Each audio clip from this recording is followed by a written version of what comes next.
नमस्कार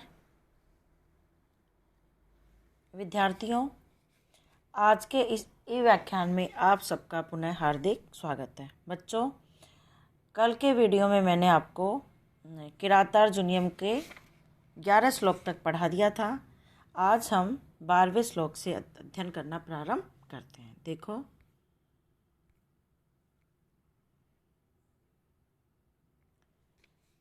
निरत्यम साम न दान वर्जितम न भूरि दानम विरह्य सत्क्रियां प्रवर्तते तस्य विशेषशालिनी गुणो अनुरोधेन विना न सत्क्रिया।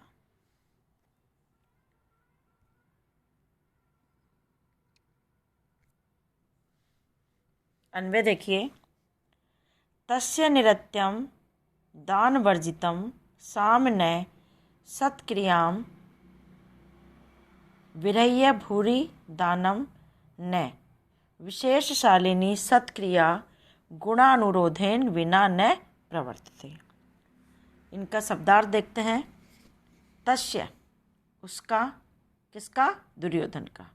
निरत्यम, निरत्यम का अर्थ है बाधा रहित, बाधा रहित या दोष शून्य। साम, साम न दान वर्जितम, साम का अर्थ है सांत्वना के वचन, न मतलब नहीं, दान वर्जितम धन के वितरण से रहित।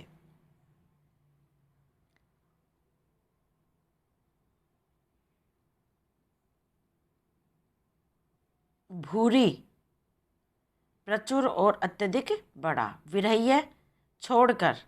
सत्क्रियाम, सत्कार को छोड़कर। तस्य मतलब उस दुर्योधन का। विशेषशालिनी, प्रशंसनीय।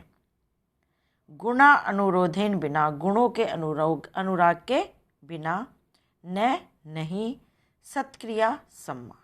देखिए, पहले के 3 श्लोकों में दुर्योधन के उपाय कौशल का वर्णन किया गया था।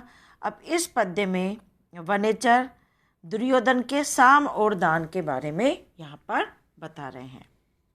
देखिए, तस्य निरत्यम दान वर्जितम सामने, तस्य उस दुर्योधन का, निरत्यम दोष शून्य, निर्दोष पूर्वक, दान वर्जितम सामने जो समझाने का, साम सांत्वना जो वचन है, उस दुर्योधन का निर्दोष पूर्वक सांत्वना के वचन जो है वह दान वर्जितम ने, दान रहित।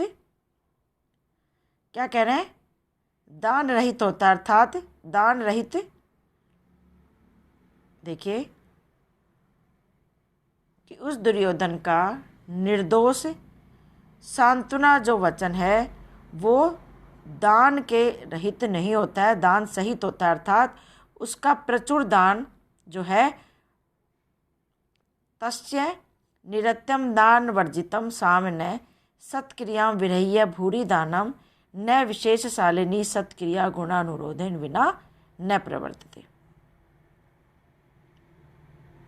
कि वह उस दुर्योधन का निर्दोष पूर्वक जो सांत्वना वचन है, उस वह कार्य दान के बिना नहीं होता है, और विरह्य भूरि दानम और अत्यधिक मात्रा में जो प्रचुर दान है वह सत्क्रियाम न, सत्कार के बिना नहीं होता है, तथा विशेषशालिनी और जो विशेष सत्कार है वह गुणों अनुरोधेन विना न प्रवर्तते, गुणों के अनुराग के बिना नहीं होता है। अर्थात दुर्योधन जिस पर प्रसन्न होकर प्रिय वाक्य बोलता है उसे निश्चित धन भी दान में देता है, और गुणी व्यक्ति को भी यह सम्मान देता है।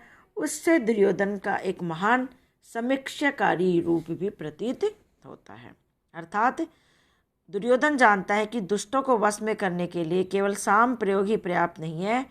वह किसी दुष्ट के क्रोध आदि शमन के लिए केवल प्रिय वचन बोलकर ही उसको नहीं समझाता है, अपितु वह उसको दान भी देता है प्रचुर मात्रा में, और अत्यधिक दान जो है वो भी बिना सम्मान के नहीं होता है, और समुचित सत्कार भी वह गुणों के बिना नहीं करता है। तो इस प्रकार जो दुर्योधन है वह अपने परिजनों का हृदय जीतने के लिए अनेक प्रयत्न कर रहा है।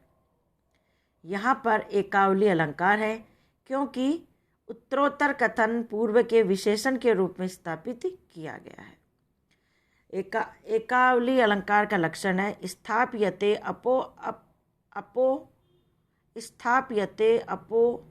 अपोहयते वापि यथा पूर्वम परम परम विशेषणतया वस्तु यत्र सैकावली मता। अगला पद्य देखिए। वसुनि वांछन वसी न मन्युना स्वधर्म इत्येव निवृत्त कारणः गुरु उपदेष्टेन रिपौ सुते अपि वा निहंति दंडेन स धर्म विप्लवम्।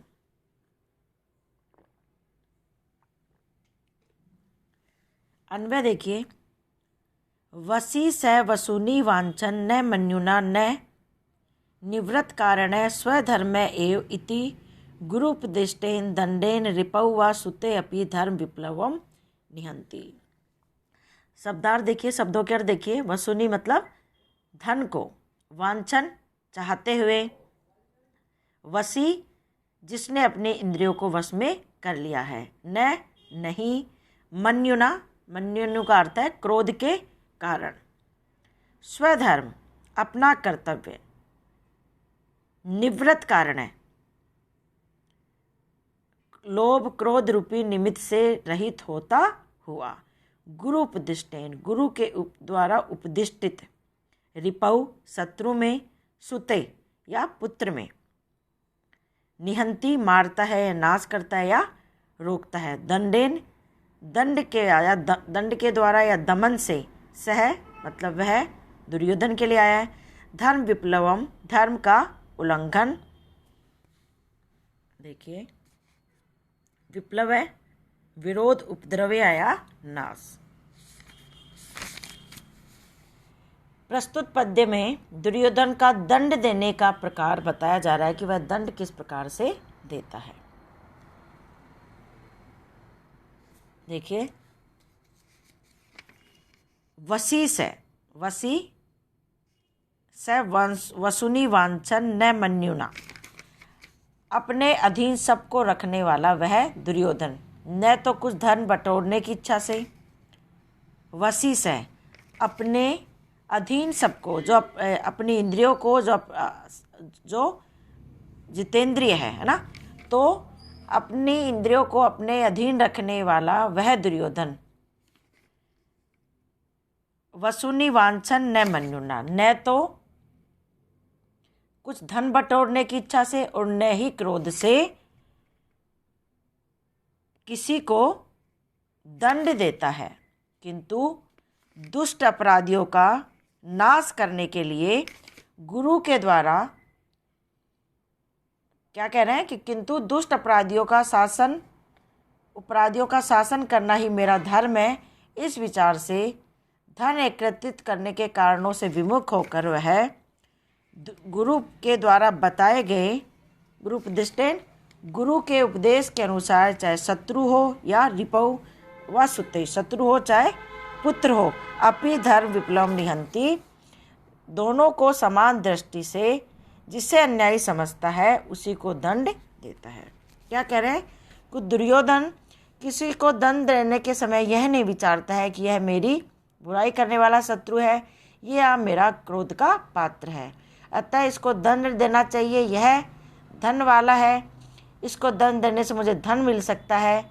इस प्रकार वह बिना किसी सर्वथा पक्षपात का परित्याग करके अन्याय करने वाला शत्रु हो या पुत्र हो, दोनों को समान रूप से शास्त्रों में बताए हुए अनुसार, गुरु के उपदेश के अनुसार ही दोनों को ही दंड देता है।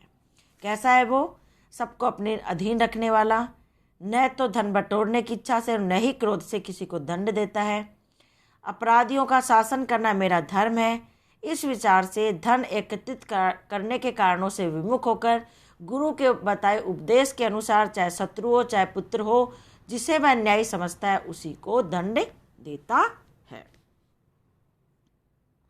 तो तो इस प्रकार यहाँ राजा दुर्योधन की आदर्श शासक की एवं कर्तव्य भावना से वह दंड प्रयोग करता है, इस बात का पता चलता है।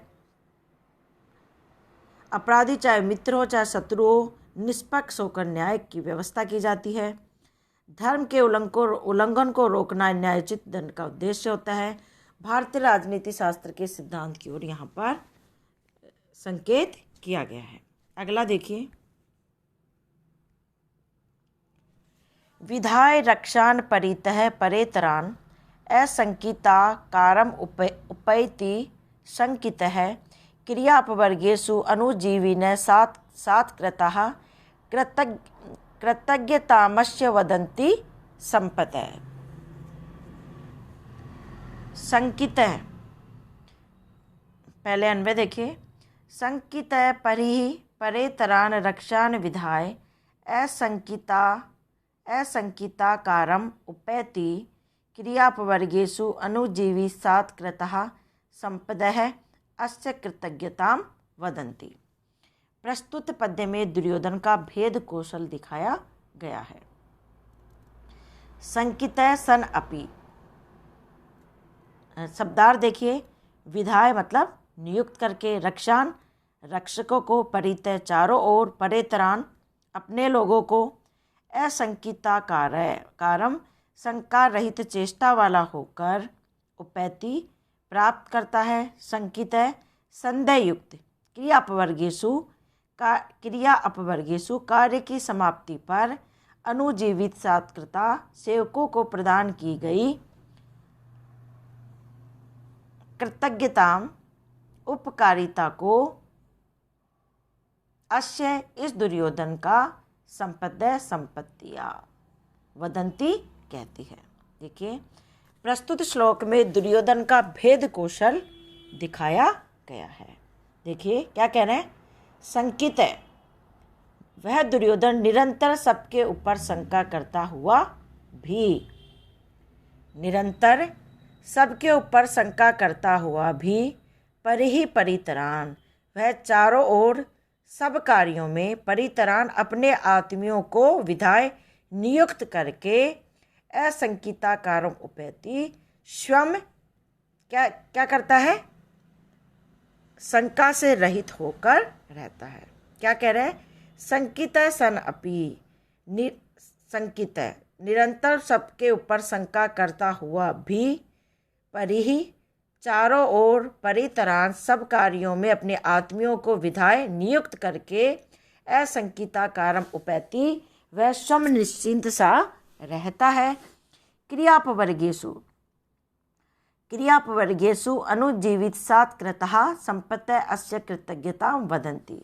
और क्रियापवर्गेषु कार्यों की समाप्ति पर, अनुजीवित सात् कृता सेवकों के हाथ में दिया हुआ संपत्तियाँ या धन ही अस्य कृतज्ञता वदन्ति, इस दुर्योधन की कृतज्ञता को बताता है, कृतज्ञता को प्रकट करता है कि वह दुर्योधन निरंतर सबके ऊपर शंका करता हुआ भी चारों ओर सब कार्यों में अपने आत्मीय लोगों को लगाकर निश्चिंत रहता है, और कार्यों की समाप्ति पर सेवकों को प्रदान की गई धन संपत्ति ही इस दुर्योधन की कृतज्ञता को प्रकट करती है। यहाँ बताया गया है कि दुर्योधन बड़ा ही भेद नीति में चतुर है। वह सदा दूसरों से डरता रहता है, फिर भी अंदर से बाहर से वह अपने इन चिन्हों को प्रकट नहीं होने देता है और ऐसे दिखाता है जैसे वह निश्चिंत हो गया है। इसी तरह काम कर चुकने पर सेवकों को मात्र मधुर वाणी से ही न अपितु वह उनको पर्याप्त धन संपत्ति देकर उनके प्रति अपनी कृतज्ञता का जो बोझ है उतार देता है, उनके प्रति कृतज्ञता को ज्ञापित करता है। तो यहाँ पर दुर्योधन जो है बताया गया है कि भेद नीति में वह निपुण हो गया है और ऐसा कृतज्ञ शासक है कि उसने अपने सेवकों का हृदय जीत लिया है। प्रस्तुत श्लोक में वृत्यानुप्रास अलंकार है। अगला देखिए,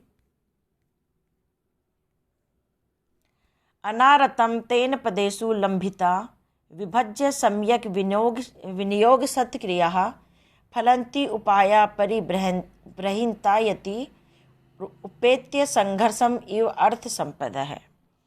अब यहाँ पे अन्वय देखिए। तेन पदेषु सम्यक विभज्य लंबिता विनियोग सत्क्रियाः उपायाः संघर्षम उपेत्य इव परिब्रहींतायतिः अर्थ संपदः अनारतम फलन्ति। शब्दार्थ देखिए। अनारतम मतलब लगातार या निरंतर। तेन किसके लिए प्रयुक्त हुआ है? उस दुर्योधन के द्वारा। लंबित पदेषु स्थानों पर या वस्तुओं में, लंबिता प्राप्ति किए गए, विभज्य विभाजन करके, सम्यक अर्थात अच्छी तरह से, विनियोग सत्क्रिया समुचित प्रयोग रूप सत्कारों को,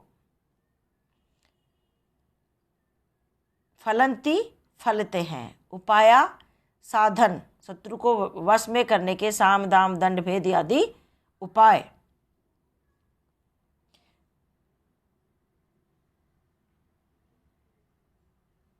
आयति प्राप्ति उपेत्य प्राप्त करके, इव मानो अर्थ संपदा धन संपत्तियों को।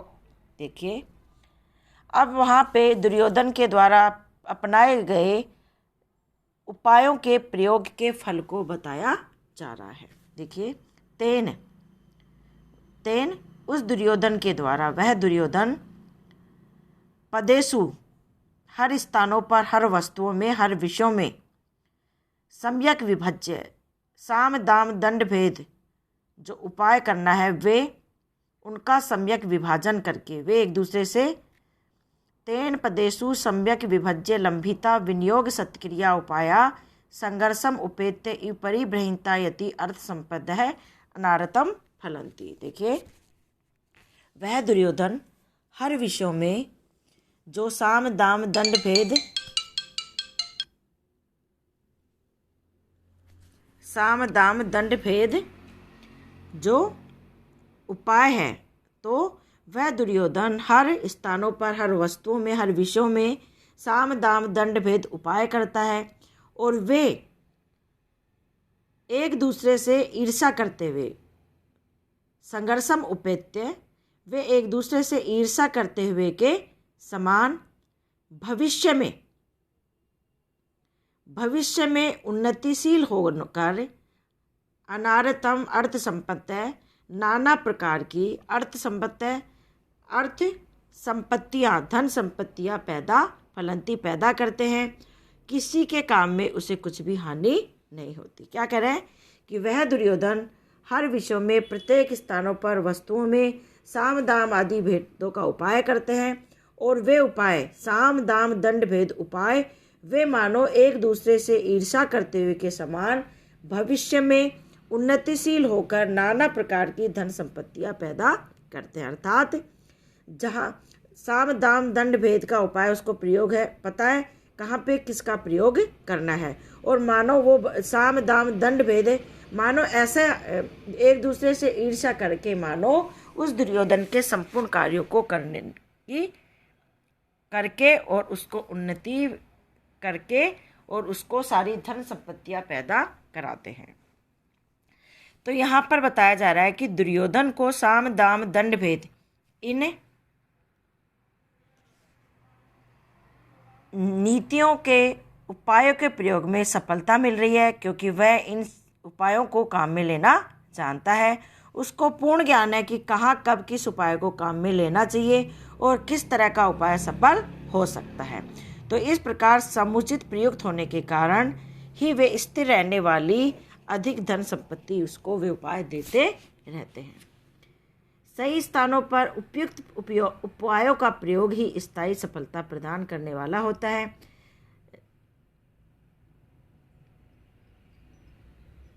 जैसे किसी व्यक्ति को उसकी क्षमता के अनुरूप पद पर नियुक्त कर दिया जाए तो वह पूर्ण उत्साह से कार्य करता है, वैसे उस दुर्योधन के द्वारा उचित स्थानों पर उचित पदों में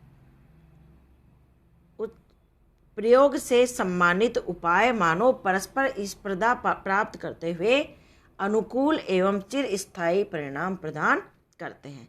तो इस प्रकार साम आदि उपायों का उचित प्रयोग दुर्योधन की नीति निपुणता को प्रकट करता है। और प्रस्तुत पद्य में उत्प्रेक्षा अलंकार है। तो बच्चों, आज इतना ही। कल के वीडियो में पुनः आपसे भेंट होगी। धन्यवाद।